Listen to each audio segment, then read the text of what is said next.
नमस्कार साथियों, जय हिंद। मेरा नाम है प्रीतेश जोशी और आप सभी का स्वागत है राजस्थान एग्जाम बाय मिशन ज्ञान के इस चैनल पर। तो कैसे हैं आप लोग? आशा करता हूं ठीक होंगे, बढ़िया आपकी तैयारी चल रही होगी, दिन ब दिन तैयारी में तेजी आती जा रही होगी। हम सभी को बताया कि साहब आरएस मेंस की जो डेट है वो जारी कर दी गई थी। सारे के सारे जो आरएस मेंस के स्टूडेंट हैं वो पूरी तरीके से लग चुके होंगे तैयारी के अंदर।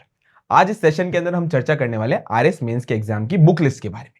ये दोनों टाइप के स्टूडेंट के लिए इंपॉर्टेंट है। जो प्रीलिम्स नहीं क्लियर कर पाए उनको भी अपना बेस बनाना है, आने वाली वैकेंसी जो है उसके बारे में तैयारी करनी है, तो उनके लिए इंपॉर्टेंट है ही। साथ साथ में जो पहली बार आरएस दे रहे हैं उनके लिए थोड़ा सा इंपॉर्टेंट है। क्यों? क्योंकि इस पूरे के पूरे टॉपिक में, इस सेशन के अंदर जितने भी हमारे 4 पेपर्स हैं उनमें जो टॉपिक्स हैं, जो सब टॉपिक्स हैं, उन कौन कौन से टॉपिक से या कौन कौन से सब्जेक्ट से कौन कौन सी किताबों को हमें रेफर करना है, इसके बारे में अपन चर्चा करेंगे। तो सबसे पहले है पेपर फर्स्ट। पेपर फर्स्ट में जो सबसे पहला वाला पार्ट है वो है आपके राजस्थान की कला एवं संस्कृति वाला पार्ट, यानी राजस्थान के आर्ट एंड कल्चर वाला पार्ट। आज जब मैं राजस्थान के आर्ट एंड कल्चर वाले पार्ट की बात करता हूं तो यहां पर आपको एक चीज नोटिस करनी है कि जो पूरा का पूरा पार्ट है इसको आपको पढ़ना है साहब 9th और 10th की आरबीएससी वाली बुक से। 9th और 10th की जो आरबीएससी की किताब है, राजस्थान अध्ययन की जो किताब है, उससे आपको इंपॉर्टेंट तौर पर पढ़ना है। प्लस ये जो आप आरबीएससी की किताब है, इनके अंदर सारे के सारे टॉपिक्स अपने कवर हो जाएंगे। इसके अलावा अगर आपको और छोटे शॉर्ट नोट्स के तौर पर पढ़ना है तो आप ये बात ध्यान रखेंगे कि अगर आप पूरी की पूरी जो स्टेट टेक्स्ट बुक बोर्ड की जो किताब है उनको भी पढ़ेंगे तो इतना टाइम तो है नहीं, 80 या 82 दिन के आसपास बचे हुए। तो हमें देखने को मिलता है 9th और 10th से अपने रिवीजन कर लो, और बाकी अगर आप कोई सी भी टेस्ट सीरीज कर रहे हो उसके अंदर जो जो क्वेश्चन आप ऐड ऑन करते जा रहे हो, कोई नया क्वेश्चन देखने को मिल रहा है, वहां से आप पूरी तरीके से इसको ऐड ऑन कर सकते हो। बाकी 9वीं से 10वीं की जो आरबीएससी बोर्ड की जो राजस्थान अध्ययन की किताब है वो अपने आप में बड़ी सफिशिएंट है। वहां से जो मेंस के बनने वाले टॉपिक है 2 मार्क्स के, 5 मार्क्स के, 10 मार्क्स के, उसको आप वहां से निकाल सकते हो। दूसरा वाला पार्ट है साहब भारतीय इतिहास एवं संस्कृति वाला पार्ट। ये वाला अगर आपको पार्ट पढ़ना है तो इसके लिए आपको पढ़नी पड़ेगी 12th क्लास की आरबीएससी की हिस्ट्री की किताब। 12th क्लास की आरबीएससी की हिस्ट्री की किताब।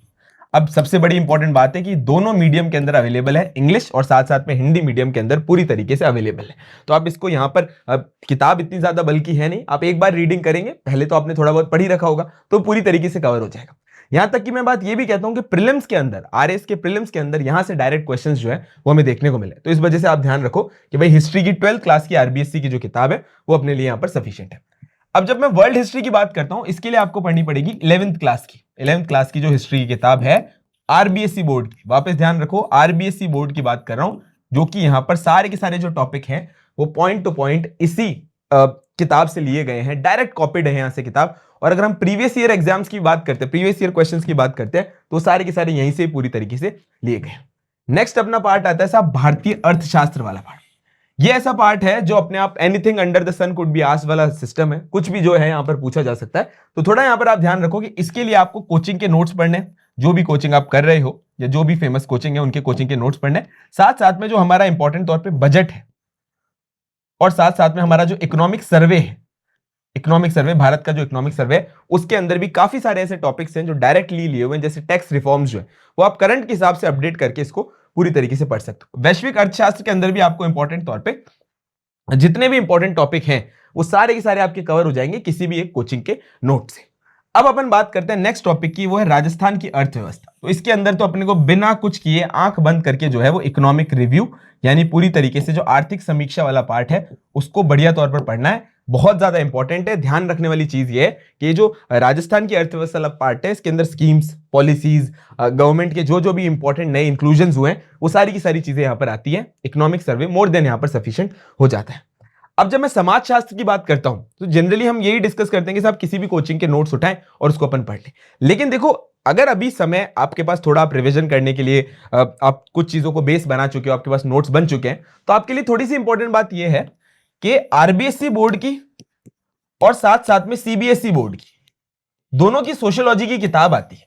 अब पूरी की पूरी किताबों को पढ़ना है नहीं, आपने क्या करना है, जो भी अपना टॉपिक है उसके आगे आप एनसीईआरटी लिख दो, तो डायरेक्ट उस चैप्टर पे ले जाएगा जो एनसीईआरटी के अंदर उस टॉपिक को दिया हुआ है। ये बहुत इंपॉर्टेंट बात जो है वो मैं आपको बताने जा रहा हूं कि जिस भी टॉपिक को आपको समझ नहीं आ रहा कि कहां से पढ़ना है, और आपको ये ध्यान रखना है कि साहब एनसीईआरटी के अंदर है या नहीं है। आरबीएससी के अंदर तो आपको पुरानी किताबों को खोलना पड़ेगा। एनसीईआरटी की अगर मैं बात करूंगा तो आप उस टॉपिक का नाम लिखो और आगे एनसीईआरटी लिख दो, वो स्पेसिफिक आपको वेबसाइट जो है एनसीईआरटी की वेबसाइट पे ले जाएगी और उस चैप्टर का डायरेक्ट पीडीएफ खुल जाएगा अगर वो बात उसके अंदर दी हो गई होगी। तो सर्च आपको ध्यान से करना है। प्रबंधन अपने आप में मैनेजमेंट वाला पार्ट है, बहुत ज्यादा इलेबोरेटिव है, बच्चे बड़े फंस जाते हैं इसमें, लेकिन ध्यान रखो साहब 20 20 20 60 नंबर का गेम है, तो जितना समाजशास्त्र है उतना ही आपका प्रबंधन है। तो पहले छोटे टॉपिक्स को आप कंप्लीट कर लो। प्रबंधन के लिए वही सिंपल स्ट्रेटेजी, किसी भी कोचिंग के नोट्स तो हैं वो कर लो, साथ साथ में जो भी टॉपिक आपको लग रहा है कि भाई इसको अच्छे से करना है तो उस टॉपिक का आगे एनसीईआरटी लिख दोगे तो अपना काम चल जाएगा। लेखांकन एवं अंकेक्षण बिल्कुल कोचिंग के नोट्स पर रिलाय करो। साथ साथ में अकाउंट्स की जो किताब है उसमें से आप सर्च कर लो स्पेसिफिक टॉपिक्स कौन कौन से हैं, वहां से आप ले सकते हो 11th और 12th की किताब में से। डन। तो ये आपके यहां पर कुछ इंपॉर्टेंट टॉपिक्स हो जाएंगे पेपर 1 के अंदर। अच्छा, ये जब मैं आरबीएससी किताबों की बात कर रहा हूं तो पुरानी वाली आरबीएससी की किताब की बात कर रहा हूं, नई वाली तो अब एनसीईआरटी यहां पर चलती है। चलो भाई, अब अपन चलते हैं साहब पेपर 2 की तरफ। पेपर 2 के अंदर प्रशासकीय नीति शास्त्र तो हमें देखने को मिलता है साहब। जब प्रशासकीय नीति शास्त्र की बात करते हैं तो आपके पूरे के पूरे जो कोचिंग के नोट्स हैं उन्हीं के ऊपर आपको रिलाय करना पड़ेगा, चाहे धर्मेंद्र सर के नोट्स हो, पतंजलि के नोट्स हो, किन्हीं के भी नोट्स हो। सामान्य विज्ञान एवं प्रौद्योगिकी की बात करता हूं तो ये जो प्रौद्योगिकी टेक्नोलॉजी वाला पार्ट है ये तो बिल्कुल करंट का है। तो सिंपल सा क्या काम करो, जो भी टेक्नोलॉजी आपको पढ़नी है, जैसे एक टॉपिक दे रखा है आरएफआईडी या फिर दे रखा है क्रिप्टो करेंसी, तो आप क्या करो, गूगल के ऊपर क्रिप्टो करेंसी और सर्च कर दो यूपीएससी, आगे सर्च लगा दो यूपीएससी, तो उसके अंदर बड़ी बड़ी कोचिंग्स की वेबसाइट खुल जाएगी। एक ही पेज के अंदर से अपने डायरेक्ट शॉर्ट नोट्स बनाए, काम बहुत आसानी से चल जाएगा। कोचिंग के नोट्स की तरफ भागोगे, कुछ अपडेटेड होते हैं कुछ अपडेटेड नहीं होते, तो अपने डायरेक्ट उस टॉपिक को सर्च करना है, आगे यूपीएससी लगाना है, और जैसे बड़ी कोचिंग जो होती है उनके वेब पेजेस खुल जाते हैं, वहां से अपने आराम से नोट्स बनाओ, अपडेटेड मटेरियल वहां पर होता है। जब मैं सामान्य विज्ञान की बात करता हूं तो इसके अंदर आपको 9 से लेकर 12 तक की एनसीईआरटी वाला जो पार्ट है वो इंपॉर्टेंट है। साथ साथ में अगर आरबीएससी भी करोगे तो आपके लिए बहुत ज्यादा बेनिफिशियल हो जाएगा। सारी की सारी कोचिंग के अंदर तो ऐसा है नहीं कि सारे के सारे टॉपिक को आरबीएससी और एनसीईआरटी के हिसाब से बनाया है। काफी जने लिख देते हैं कि based on NCERT pattern, RBSC pattern, पर वो होता नहीं है। तो इसलिए आपको थोड़ा ध्यान रखना पड़ेगा। अगर आप साइंस बैकग्राउंड से हो और आपको फोकस करना है तो जल्दी से यहाँ पे आप रिविजन कर सकते हो। विश्व का भूगोल भी आपको कोचिंग के नोट से ही करने पड़ेंगे। भारत का भूगोल वाला जो पार्ट है, जो इंडियन फिजियोग्राफी वाला पार्ट है, वो आपको स्पेसिफिकली करना है सब 11th क्लास की एनसीईआरटी से। और साथ साथ में आप उसको अपडेट बढ़िया कर सकते हो, अपडेट तो क्या, एनरिच कर सकते हो आप आरबीएससी बोर्ड की किताब में से। हालांकि टॉपिक्स तो दोनों के अंदर सेम है, लेकिन मुझे ऐसा लगता है कि आरबीएससी बोर्ड की किताबों से काफी बार जो है वो डायरेक्ट चीजें उठ कर आ जाती हैं, भले वो किताबें ऑब्सोलीट हो गई हो, मतलब ऑब्सोलीट इन द सेंस के पुरानी हो गई हो, अभी तक चलन में नहीं हो, पर ये हमारे लिए बड़ी इंपॉर्टेंट है। राजस्थान का भूगोल, तो राजस्थान भूगोल की हिंदी ग्रंथ अकादमी की जो किताब आती है वो पढ़ सकते हो। बाकी तो कोचिंग वाले नोट्स हो, प्रीलिम्स में आपने इसको तैयार किया ही होगा, अपने छोटे छोटे शॉर्ट नोट्स बना के रख लो, कौन कौन से क्वेश्चन बन सकते हैं उनकी बात यहां पर कर लो। डन। तो ये आपको थोड़ा सा ध्यान रखना है, 4-5 इंपॉर्टेंट टॉपिक्स पेपर 2 के अंदर। चलो अब बात करते हैं साहब पेपर 3, भारतीय राजनीतिक व्यवस्था और विश्व राजनीति एवं समसामयिक मामले। तो देखो, ये जो भारतीय राजनीतिक व्यवस्था, इसके अंदर तो बेस्ट किताब हमें बताइए कि एम लक्ष्मीकांत है, उसमें तो कोई इशू है ही नहीं। पर हाँ, फिर भी अगर आप यहां पर चाहो तो आप स्पेसिफिकली तौर पर 9th और 10th की जो एनसीईआरटी है उनके अंदर कुछ स्पेसिफिक टॉपिक्स हैं, उनके ऊपर आप एक बार थोड़ा देख रख सकते हो। अगर आप डेफिनेशन लिखोगे, जब आप आंसर लिखोगे मेंस का, अगर आप डेफिनेशन एनसीईआरटी वाली लिख रहे हो तो आप देखोगे आपको नंबर जो है वो बेटर मिलेंगे। तो आप थोड़ी सी यहां पे एनसीईआरटी देख सकते हो, बाकी लक्ष्मीकांत से अपना काम चल जाएगा। अब एक बड़ी इंपॉर्टेंट बात बताता हूं मैं आपको, विश्व राजनीति यानी इंटरनेशनल रिलेशंस वाले पार्ट की बात कर रहा हूं। तो ये 2 पार्ट्स में आपको करना है। देखो 2 पार्ट्स में, एक तो पार्ट हो गया करंट वाला कि साहब कौन कौन से देश के साथ हमारे कैसे संबंध है, ये बिल्कुल आप कर सकते हो।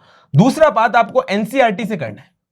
12वीं क्लास की जो एनसीईआरटी की किताब है पॉलिटिक्स की, कंटेम्प्रेरी वर्ल्ड पॉलिटिक्स नाम से आती है शायद वो, उसको अगर आप करोगे तो उसके अंदर काफी सारे ऐसे टॉपिक्स हैं जो डायरेक्टली बिल्कुल दिए थे, चाहे टेररिज्म वाला हो या एनवायरमेंटल इश्यूज वाला टॉपिक हो, वो सारे के सारे जब ये पूरा का पूरा कोर्स डिजाइन हो रहा होगा शायद, तो डायरेक्ट एग्जैक्ट नेम जो है वो यहां से लिए गए। तो आप विश्व राजनीति वाला पार्ट तो बिल्कुल वहां से कर सकते हो।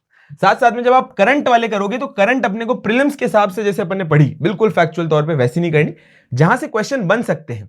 जैसे अब्राहम अकॉर्ड जो था उन दिनों पिछले वाले मेंस के टाइम पे बड़ा इंपॉर्टेंट चल रहा था, तो वहां से क्वेश्चन आ गया था। तो ऐसे इंपॉर्टेंट इश्यूज को करना है जो इंटरनेशनल रिलेशन के हिसाब से हो और जो अपने बहुत ज्यादा इंपॉर्टेंट हो। साल की 20-25 घटनाओं के अगर आप शॉर्ट नोट्स बना लोगे तो आपका यहाँ पे काम बहुत अच्छा चल जाएगा। अब आ जाता है साहब लोक प्रशासन एवं प्रबंधन की अवधारणा। भैया ये तो स्पेसिफिकली मैं बात कर रहा हूं 11th और 12th की, 11th और 12th की आरबीएससी की किताब है लोक प्रशासन की। और भाई ध्यान रख लो वो सिर्फ और सिर्फ हिंदी मीडियम में ही है। बहुत लोग ढूंढते रहते हैं कि भैया लोक प्रशासन की किताब इंग्लिश में, हिंदी मीडियम के अंदर ही है। किताबों विताबों के चक्रों में मत पढ़ो, 11th-12th की किताब है, डायरेक्ट टॉपिक्स उसमें से लिए गए हैं। 4-5-6 चैप्टर को अगर बढ़िया खुद के शॉर्ट नोट बना लोगे अपना यहां पर काम चल जाएगा। इंपॉर्टेंट है 11th और 12th की आरबीएससी की किताब, बहुत इंपॉर्टेंट है।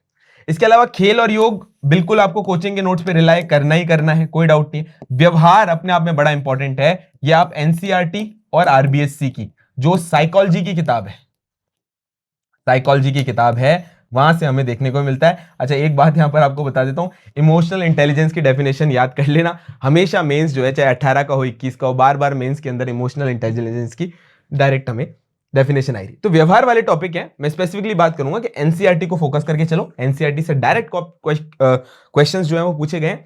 एक बात और यहां पर बता देता हूं, एनसीईआरटी के अंदर जो बॉक्सेस बने हुए होते हैं, हमें लगता है सिर्फ ये स्टूडेंट्स के पढ़ने के लिए होंगे जब वो 11th 12th में होंगे, नहीं, अपने को उन बॉक्सेस की डेफिनेशंस को भी ढंग से याद रखना है। जनरल एडेप्टेशन सिंड्रोम, गैस से क्वेश्चन आया हुआ है, तो अपने को ध्यान रखना है ये बिल्कुल आपका व्यवहार यानी साइकोलॉजी वाली किताब के टॉपिक्स। विधि लॉ बिल्कुल भी अपने को कोई एनसीईआरटी आरबीएससी के अंदर कुछ नहीं है, अपने को सिर्फ और सिर्फ कोचिंग के ऊपर ध्यान रखना है। और बढ़िया रहेगा कि आप अगर बेयर एक्ट है, मैं कहूंगा बेयर एक्ट बोलोगे तो आप बोलोगे इतना सारा पढ़ना है, नहीं, उनकी सिर्फ बेसिक सी डेफिनेशन, उनको अगर आप रिलाई कर लोगे तो आपका यहां पर काम चल जाएगा। छोटे शॉर्ट नोट्स जो एक्ट्स हैं उनके खुद बना लो, और बाकी जो ओनरशिप पोजेशन वाले पार्ट हैं वो आपको किसी भी कोचिंग के अंदर बड़ी आसानी से मिल जाएंगे।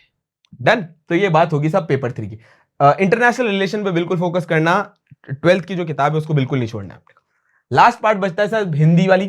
तो देखो एक तो 9th से 12th की नवीन हिंदी व्याकरण वाली जो किताब आती है वो बड़ी इंपॉर्टेंट है, बिल्कुल उसका ध्यान रख लेना। दूसरी किताब बिल्कुल राघव प्रकाश जी की जो किताब है वो बहुत इंपॉर्टेंट है, उससे अगर आप पढ़ोगे तो आपको ध्यान रखना है कि इलेबोरेटिव तो है पर चीजें वहां से सारी की सारी डेफिनेशन तो क्या कहूंगा, ग्रामर वाला पार्ट है वो आपका आराम से हल हो जाएगा। बिल्कुल आपको स्पेसिफिकली पार्ट करना है। अगर हम बात करते हैं कि ये वाला जो पार्ट है जिसके अंदर हम देखते हैं कि पूरा का पूरा पार्ट जो फ्रेमिंग वाला पार्ट आता है, लेटर्स वाला पार्ट आता है, तो या तो किसी भी कोचिंग की कर सकते हो, बाकी एक अभिषेक यादव जी की किताब आती है उसके अंदर ये कॉम्पोजिशन वाला पार्ट है जो वो करवाया हुआ है। सामान्य इंग्लिश के लिए एक ही किताब है, वो है बीके रस्तोगी जी की किताब।